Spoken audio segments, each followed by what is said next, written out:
All right. Again, I want to say shalom to everybody.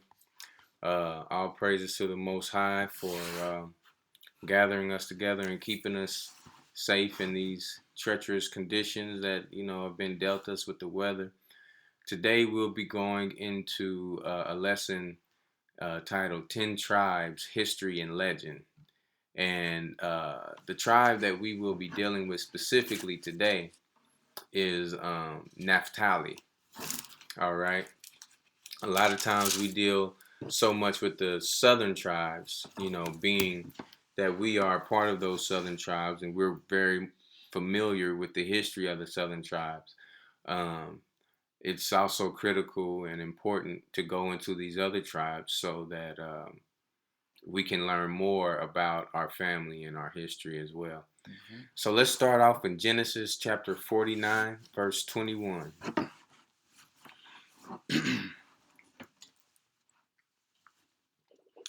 Genesis chapter 49, verse 21. Naphtali is a hind let loose. He giveth goodly words. And you notice, especially in Hawaii, when you arrive there, like the what they're really known for is are their greetings, like aloha. That's a goodly word that they give when just in day to day encounters, and that's a word that's known throughout the world, specifically to that people. Let's go ahead and let's jump to Deuteronomy 33, verse 23.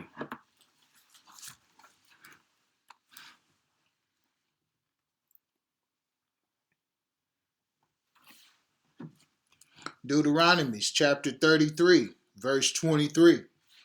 And Naphtali, he said, O Naphtali, satisfied with favor and full with the blessings of the Most High, possess thou the west and the south. All right, so the west and the south being two cardinal directions in which the tribe of Naphtali would be in larger populations on the earth. Mm-hmm. The word west also being a Hebrew word known as yam, which means seas. All right. Mm-hmm. So there are several islands in the South Pacific. However, the people who originally have inhabited these islands are classified as Polynesians. The term Polynesian itself is a deceptive term, which places people of different cultures and ethnicities under one classification. This term is similar in nature to being called black or African in our society today. You know, it doesn't make sense to call, even if we were directly from Africa, it wouldn't make sense to call us African because Africa is a whole continent that consists of various different cultures and various different languages. That's the same thing they've done with the Polynesian term.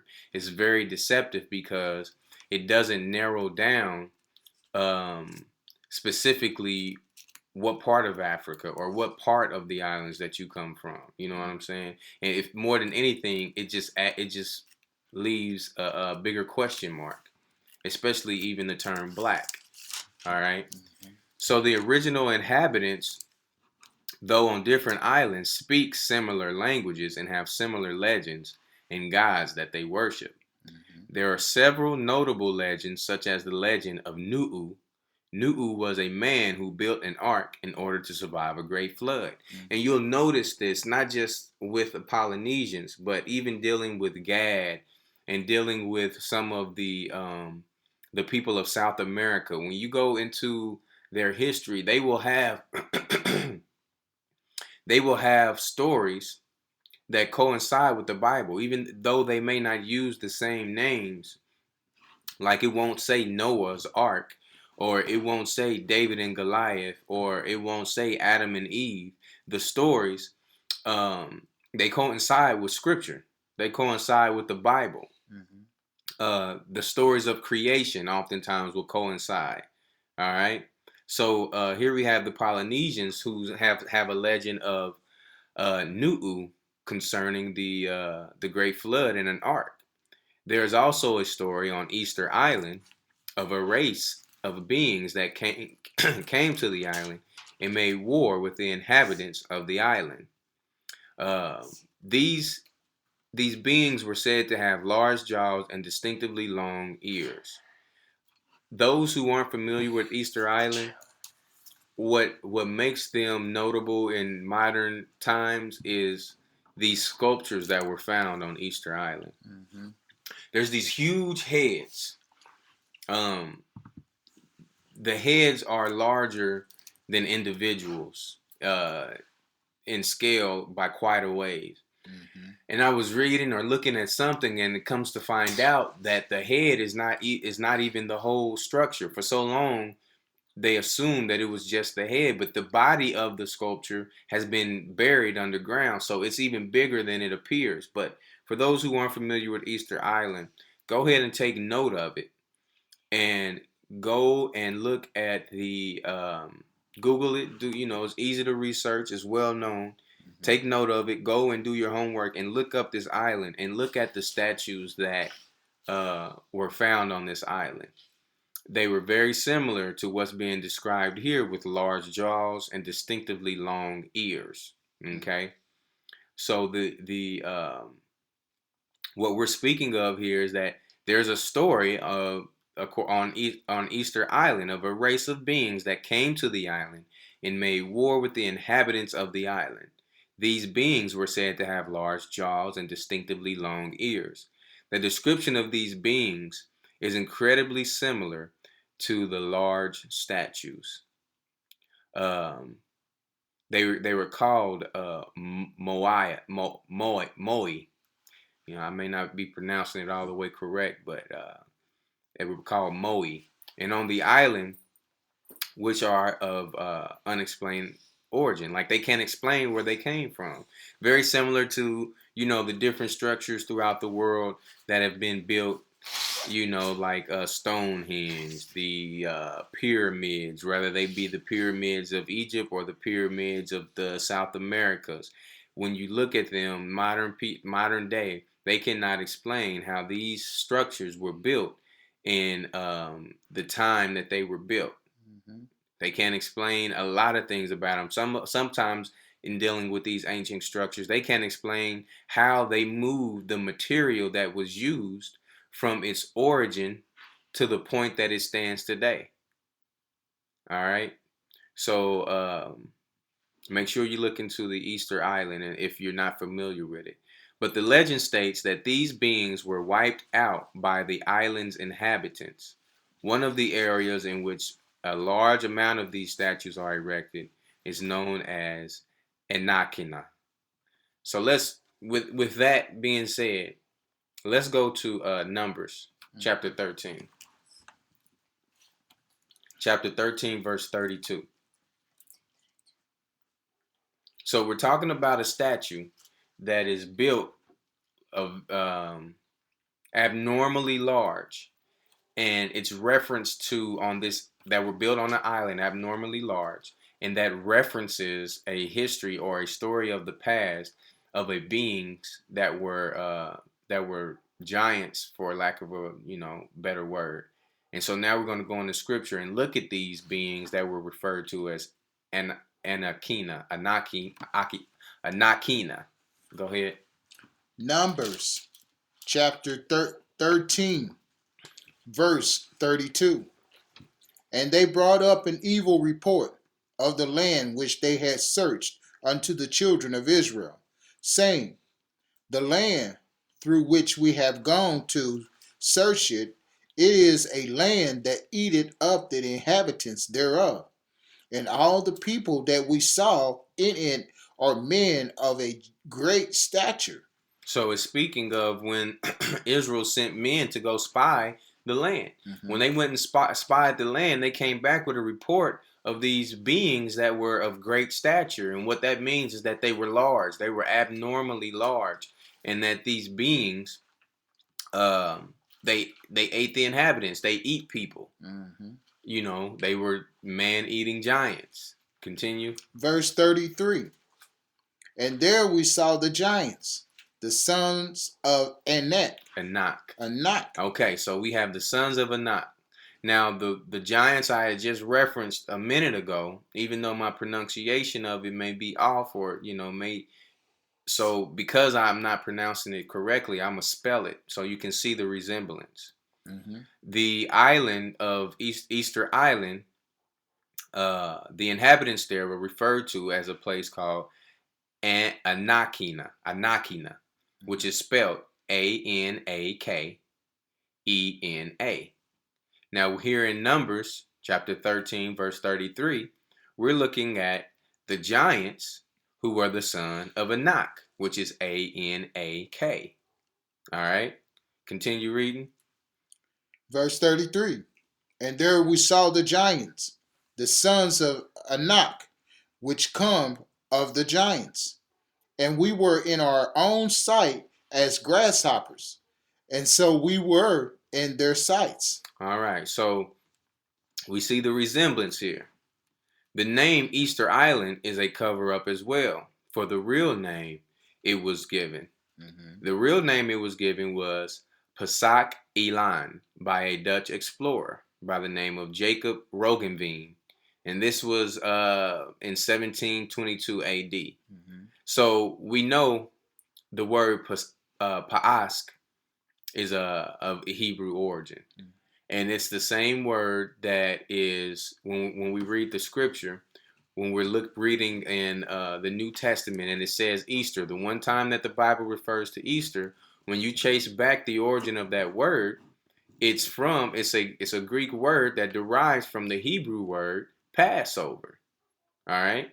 So this Dutch explorer, he named this island as such.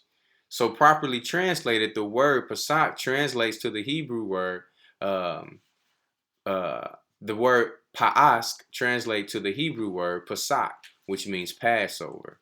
Mm-hmm. All right. So the current native name of the island, Rapa Nu, or Big Rapa, was coined following the slave raids carried out in Rapa Nui in the early 1860s. Because of Easter Island's geographic resemblance to the island of Rapa and the Bas Islands of the Austral Island groups. However, Thor Heyerdahl has claimed that the naming would have been the opposite, Rapa being the original name of the Easter Islands, and Rapa Iti was named by its refugees. So it's just giving a little history on how Easter Island got its name. and even, vaguely touching on the slave trades that was dealt with even the original people of that island. All right.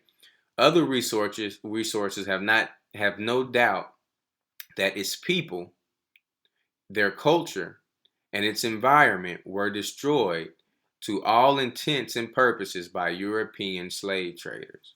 So here it is, the people of this island, which today is known as Easter Island, they dealt with the invaders of these giants that came, and they rid their land of these giants. But when the European slave traders came, they completely wiped this island out of its native people. Okay. So, we aren't familiar with a lot of with the ways that our brothers in Israel have been treated in the history of of our heritage. So it's important that we gather these facts and not just sit on them when we get them, but to go ahead and do deeper research ourselves. All right. So it says, by all intents and purposes, they were destroyed by the European slave traders, the whalers and colonists, and not by themselves. Mm-hmm. After all, the cruelty and systematic kidnapping by European slave merchants, the near extermination of the island's indigenous population, and the deliberate destruction of the island's environment has been regarded as one of the most hideous atrocities committed by white men in the South Seas. Mm-hmm. Now, this is a quote from a man by the name of Mitra, or it's either a book by that name. And I think that's a man by that name. His name is spelled Metraux. In case you want to further research that. Perhaps the most dreadful piece of genocide in Polynesian history, and that's a quote from Bellwood. All right, from 1978. Now this information was pulled from from a site that I'm gonna put in the chat. The name of the site is sacredsites.com / Americas / Chile / Easter _island. For those who want to further uh, research that. All right. So back to the word yam, or to the word yam. Yams are a staple of the local diet on Easter Island. However, they are not originally from the island, according to scientists. Mm-hmm. It is believed that the yams originated east in the country of Chile. This indicates that possibly the locals came from an east direction on their original journey to the island, or at least they had knowledge of the people in Chile and traded goods with them. So, you know, the further you dig into this, you start seeing more and more connection of this people, and even the fact that they had began to cultivate this vegetable that was not originally from their island, but was originally from a place that we know the indigenous people of, being Chile, were also children of Israel. All right. So a unique myth of the islands of Hawaii is the story of Cain and Kanaloa. Cain was said to be the creator of all spirits. So here we are looking again into more of the history and more of the stories or lore of the indigenous people of these islands, mm-hmm. that coincides with scripture, only using different names and different terms. It says Cain was said to be the creator of all spirits. Kanaloa is said to be the god of the underworld. He was also said to have been the head of the first group of spirits who rebelled against the gods and were cast into the underworld. Now, this is a Hawaiian myth, so-called Hawaiian myth. Mm-hmm. It already sounds very familiar.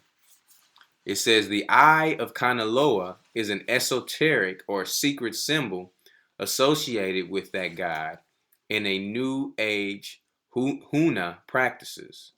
So Kanaloa goes by several names, such as Tagaloa in Samoan mythology, and also Tangaloa in Tongan mythology. Mm-hmm.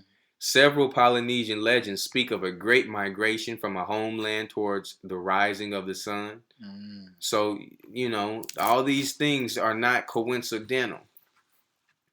And it says here, the arrival of British explorer James Cook in 1778. Mm-hmm. James Cook, if you go to Hawaii, James Cook name is plastered everywhere, mm-hmm. because he's given credit. He's the Christopher Columbus of Hawaii. He's given credit for exploring and discovering, you know, a lot of South Pacific islands, Hawaii as well. And so we're going to kind of deal with that a little bit. It says the arrival of British explorer James Cook in 1778 was the first documented contact with European explorers for Hawaii. During these several contacts in the following years, diseases such as influenza, smallpox, and measles were brought to the islands. In the 1850s, measles killed a fifth of Hawaii's people. In 1877, the Easter Island population was diminished to 111 people, most of which were old men due to disease brought over by Christian missionaries and other explorers. That sounds familiar as well. Mm-hmm. The same thing was done to our Gadite brothers when they had contact with the Europeans. Mm-hmm. And, you know, this research doesn't say that it was intentionally done, but we know it was intentionally done to the Gadites, giving them blankets full of disease, smallpox, and things that killed them off. I could easily see the same thing happening in these southern Pacific islands. Let's go to Deuteronomy 28, verse 59.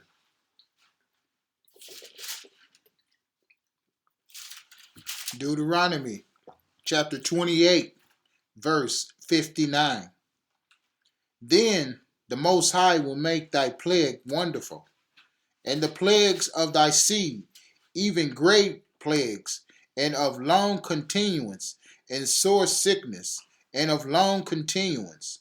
Verse 60. Moreover, he will bring upon thee all the disease of Egypt, which thou wast afraid of, and they shall cleave unto thee. Verse 61. Also every sickness and every plague which is not written in the book of this law, them will the Most High bring upon thee until thou be destroyed. Verse 62. And ye shall be left few in numbers, whereas you were as the stars of the heaven for multitudes, because thou wouldest not obey the voice of the Most High thy power. Okay. So as we're reading the scripture and we're reading the prophecies of the curse, which is one way of identifying who Israel is today, we see how these prophecies line up with these with Naphtali and with the so-called Polynesians and the Hawaiians of the South Pacific Sea. So this goes out to those who claim that Israel is only of a dark complexion. It's not true. We have been spread all over the earth. Okay.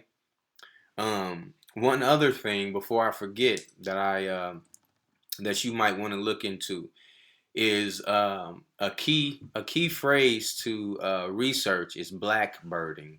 It's called blackbirding. I have a couple of videos on our YouTube site, which is GOCCKC, and on our YouTube site under Israel Scattered Abroad, I have a couple of videos that go into some detail on some of the things that I've spoken of. But specifically, a key word to research is called blackbirding. That's what this was referred to. The enslavement and the massacre of these Polynesian, so-called the South Pacific of Naphtali. Let's put it that way. The enslavement of Naphtali has been referred to as blackbirding. So that kind of gives you a leg up to go into on this research. But let's continue. According to research, it has been confirmed that James Cook, who took 3 distinct voyages to the Pacific Islands over a span of several years, was in fact funded by members of the Freemason or the Freemasonic order and such associations. Captain James Hook may have been also a Freemason himself, as evidenced by the records and biographies kept on him at the Honolulu Freemasonic Public Library. So we always see a common source, so that's something to also dive into. But in any case, tensions rose and a number of quarrels broke out between the Europeans and Hawaiians. And on February 14th at Kealakuku Bay, some Hawaiians took one of Cook's small boats. Normally, as thefts were quite common in Tahiti and other islands, Cook would have taken hostages until the stolen articles were returned. Indeed, he attempted to take hostages. He attempted to take the hostage of the king of Hawaii, named Kalani Opu'u. The Hawaiians prevented this, and Cook's men had to retreat to the beach. As Cook turned his back to help launch the boats, he was struck on the head by the villagers and then stabbed to death as he fell on his face in the surf. A couple of references that were used was a book by the name of William Christopher and James Cook friends. Captain Cook in Mile End, Old Town. These, finding research on Captain Cook is not hard to do. So I won't go through all the references that were used here, but I'll just continue on. There were no significant migrations of Asians until the industrial production of sugar. This is still dealing with Hawaii. In 1802, the first sugar mill was created by an unidentified Chinese man. The first sugar plantation was established in 1835. In 1848, a land division law was passed, displacing Hawaiian people from their own land. This sounds like Gad all over again. Mm-hmm. However, in 1850, the law was changed to allow foreigners to buy and lease land. So here it is, you have the locals living on this beautiful island and living on it naturally and enjoying it for how it was meant to be, really like another, like another Garden of Eden. Mm-hmm. You know what I'm saying? No one has seen the Garden of Eden, so you really can't compare, but it's one of the most beautiful places on the earth. And here it is, these outsiders come in and say, okay, now we're going to start selling your land and displacing you, like on a reservation. All right. So due to the local law, Hawaiians refusing to work the sugar plantations, there came several laborers from foreign lands, such as China, Japan, Korea, and the Philippines and Puerto Rico. So this is how Hawaii got such an influx of Asian population. A caste system was set up similar to the Willie Lynch method used in America. And those who aren't aware of the Willie Lynch system, it was basically pitting people against each other according to their shade of melanin. Mm-hmm. That's where you get the whole the house N word versus the field one, and you get even up until today, it still exists that we among ourselves will show preferential treatment or have less preferential treatment based on the shade of brown that you are. So they installed this same caste system in Hawaii. Camps were divided based on ethnicity. Most of the sugar process went to the U.S. Before the European settlers came to the Pacific Islands, many of the societies there followed a belief system of laws known as kapu, tapu, or taboo. It is a system of laws which are said to be kapu or holy. One law of distinction was that a woman had to separate from the community during her time of menstruation. Let's go to Leviticus 15 and 19. Leviticus chapter 15, verse 19. And if a woman have an issue,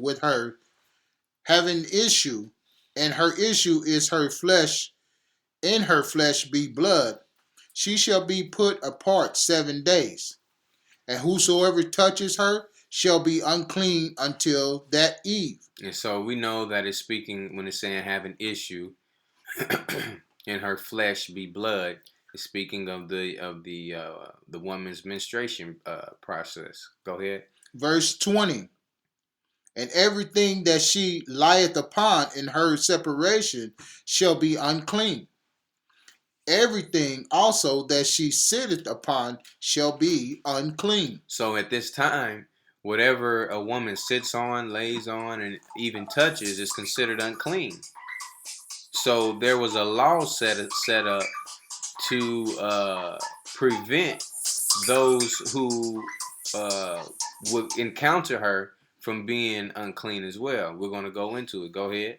Verse 21. And whosoever touches her bed shall wash his clothes and bathe himself in water and be unclean until the eve. Verse 22. And whosoever touches anything that she set upon shall wash his clothes and bathe himself in water and be unclean until the eve. And if it be on her bed or on anything whereon she sitteth, when he toucheth it, he shall be unclean until the eve. All right. So we see that there's a resemblance here. The people of Hawaii would set their women off to would have them set to off to the side during this time, just like we did in biblical day. All right. So, and these are some of the same similarities that we will see when you chase down the history of Gad. You know, another nation that I'm fairly familiar with. And as you run down the different nations, a lot of times they kept these traditions just because it was passed on, even if they didn't know where it was passed on from. Even if they couldn't say, well, I do this because it's in the Bible. You know, this was just something that became tradition. And it made sense anyway. It was understood because it would have been passed down verbally. All right. Another law was that the common people could not live or so much as even eat with the priest or chiefs. Let's go to Leviticus chapter 7, verse 5. Leviticus chapter 7, verse 5. And the priest shall burn them upon the altar for an offering made by fire unto the Most High. It is a trespass offering. Every male among the priests shall eat thereof. It shall be eaten in the holy place. It is most holy. Verse 7. As the sin offering is, so is the trespass offering. There is one law for them. The priest that maketh atonement therewith shall have it. Verse 8.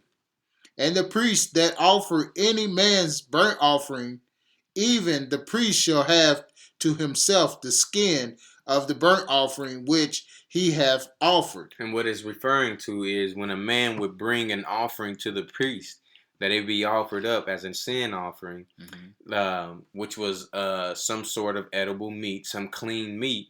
Then when it says burnt, it means cooked. Once it was cooked, that meat would be eaten, or be the priest would eat that meat. Go ahead. Verse 9. And all the meat offering that is baconed in the oven, and all that is dressed in the frying pan, and in the pan shall be the priest that offer it. So that meat was dedicated solely to the priest. It wasn't meant for anyone else to eat. Go ahead. Verse 10. And every meat offering mingled with oil and dry shall all the sons of Aaron have, one as much as another. And we know the sons of Aaron were the priests. So even here in Scripture, it coincides with, or the law of the Hawaiian people coincides with Scripture. Whereas the chiefs of Hawaii didn't eat with the common people, same thing here in Scripture. The sons of Aaron didn't eat with the common people. All right. There was also a city set aside for a person to attempt to flee in the event that they were to be killed for committing certain offenses against another. Let's go to Joshua chapter 20, verse 1.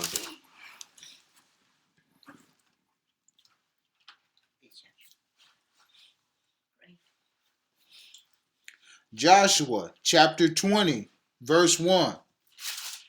Then the Most High also spake unto Joshua, saying, Speak to the children of Israel, saying, I point out for you cities of refuge, whereof I speak unto you by the hand of Moses. Okay, so this city of refuge, when you look into it in Scripture further, it's referring to the place where, let's say that there is in the time of our forefathers, let's say that there was a involuntary manslaughter. Let's say you're working out in the field or near your home, and someone's on the roof and accidentally throws something over the roof, and it lands on a man and kills him. That's involuntary. He didn't mean to kill him.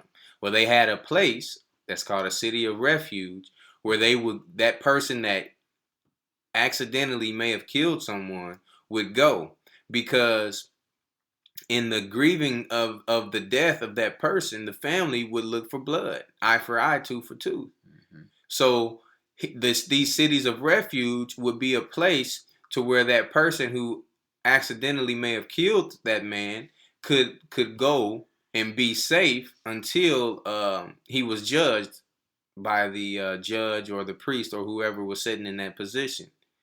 So that's what it's referring to when it says a city of refuge, and that's what it's referring to when it's looking at the Hawaiian people.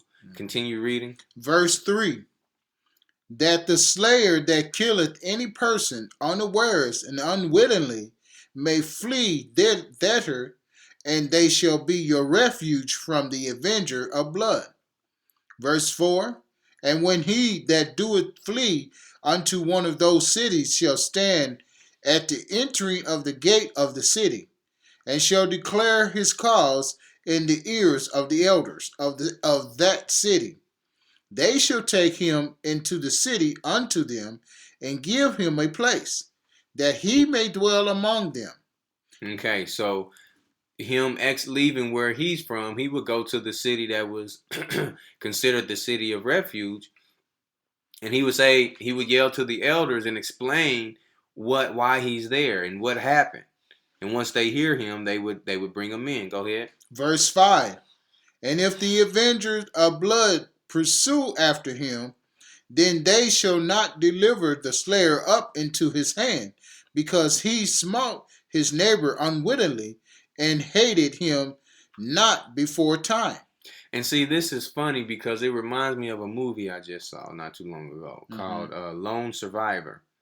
That movie with Mark Wahlberg being in the military. What the movie's about is that these 4 Marines or Navy SEALs go over into a Middle Eastern country, probably Afghanistan or whoever we were dealing with at the time, looking to assassinate a so-called Al-Qaeda head. And what happened is they get discovered. Well, all of them die except for this Mark Wahlberg. If you haven't seen the movie and you were planning to see it, here's a spoiler alert. All of them die except this Mark Wahlberg. And what happens that he doesn't die is that in him fleeing from those who had killed the other 3, he stumbles into a city or just outside of a city, and a man sees him and takes him into his hometown. And the Al-Qaeda or whatever finds out that Mark Wahlberg is in this city, but the people of the city would not allow the Al-Qaeda members to come in and get him because they swore an oath to protect anyone that they had invited into their city. Now, see, that kind of reminds me of what we're reading here, and I bring that up because the Middle East has kept a lot of the tradition of the Bible, even though they are Muslim, which the Muslims took a lot from scripture anyway. But when you look at their women, how they're dressed modestly and always have their modestly, and they have their heads covered, when they turn towards the east and pray. They used to pray 3 times, like our forefathers had a history of praying 3 times. So the Middle East has a lot of cultural history that's parallel to ours, and just reading that reminded me of that movie. But go ahead. Verse 6. And he shall dwell in that city until he stand before the congregation for judgment, and until the death of the high priest that shall be in those days. Then shall the slayer return and come unto his own city, and unto his own house, unto the city from whence he fled. Verse 7. And they appointed Kadesh in Galilee, and Mount Naphtali, and Shechem, and Mount Ephraim, and Kirjath-arba, which is Hebron, in the Mount of Judah. Okay, so you notice these places that they had appointed as cities of refuge were in Mount Naphtali, which is who we're speaking of right now. Mm-hmm. So that's something that they continued to keep as they were dispersed throughout the land. And it was also in Mount Ephraim. And we know that Ephraim was, he led the northern kingdom. And we Mm-hmm. know that Naphtali was in the northern kingdom. So Naphtali has a double history of dealing with this, Mm-hmm. for sure. All right. So most Pacific Island cultures celebrate the holy day of first fruits, but they do it to other gods. Mm-hmm. And we have a history of going astray. So that's not too surprising. Most Pacific Island cultures have a traditional dress that they wear for ceremonies of fringe arrayed garments such as the well-known grass skirts of the Hawaiian and Samoan cultures. Mm-hmm. And the women and men wear these dresses that have the grass, so-called grass dresses, which is can also be obviously seen as fringes. Let's go to Numbers chapter 15, verse 37.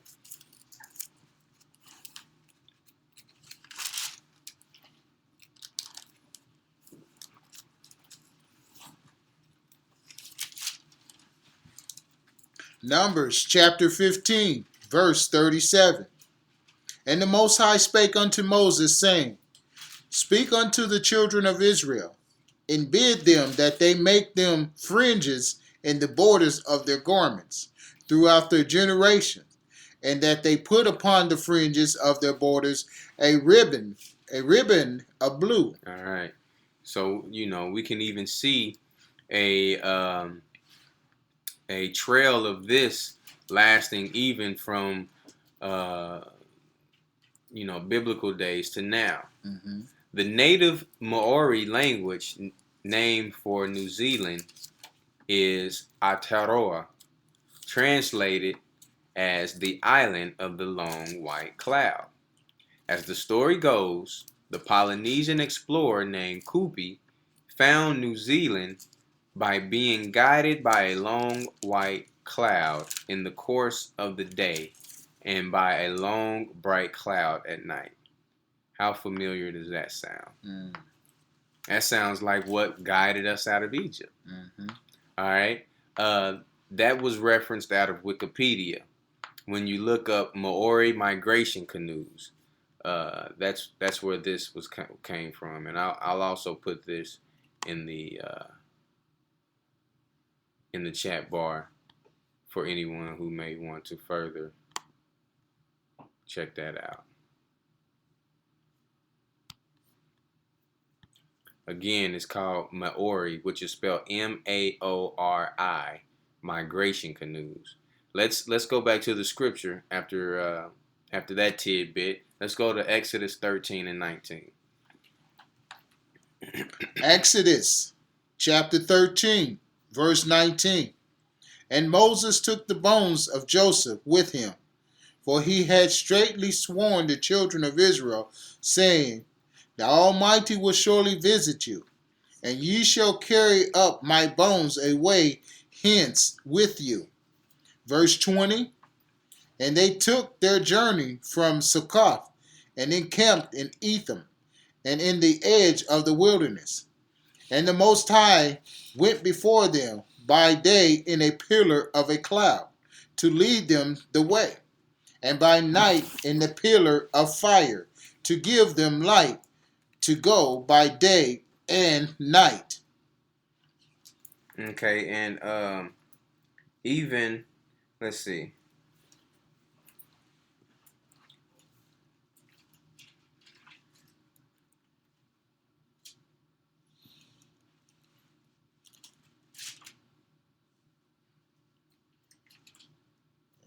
Chapter 13. Yeah.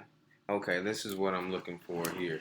Let's go ahead and look at Esdras too in the Apocrypha. Go to 2nd Esdras, chapter 13. We'll start at verse 39. So we see that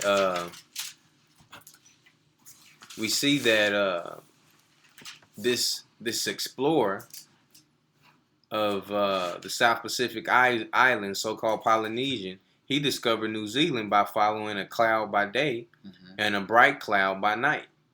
And the scripture we just read in Exodus showed us that the Lord went before our forefathers by day in a pillar of a cloud and led the way, and by night in a pillar of fire. Mm-hmm. Let's see what happened in Second Esdras chapter 13, started verse 39.